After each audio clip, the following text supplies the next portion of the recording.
ஜெய் சீதாராம். அனைவருக்கும் வணக்கம். இன்றைய பஞ்சாங்கம் குரோதி வருடம் உத்தராயண புண்ணிய காலம் வைகாசி மாதம் 14ஆம் தேதி திங்கட்கிழமை 27/5/2024. சூரிய உதயம் காலை 5:50 சூரிய அஸ்தமனம் மாலை 6:27. இது கடலூர் மாவட்டத்திற்குரியது.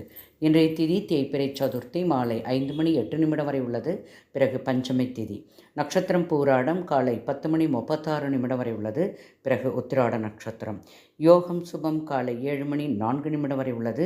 பின்பு சுப்பிரம் யோகம். கரணம் பவம் அதிகாலை 5:58 வரை உள்ளது. பிறகு பாலவ கரணம் மாலை 5:08 வரை உள்ளது. பிறகு கௌளவ கரணம். சந்திராஷ்டம நட்சத்திரங்கள் கிருத்திகை ரோகிணி. மேலும் ஜோதிட தகவல் அறிவதற்கு ஸ்ரீஹரி சக்கராசல் வாம்பிகை நாச்சியார் பாண்டிச்சேரி 9789442808. வாழ்க வளமுடன். நன்றி, வணக்கம்.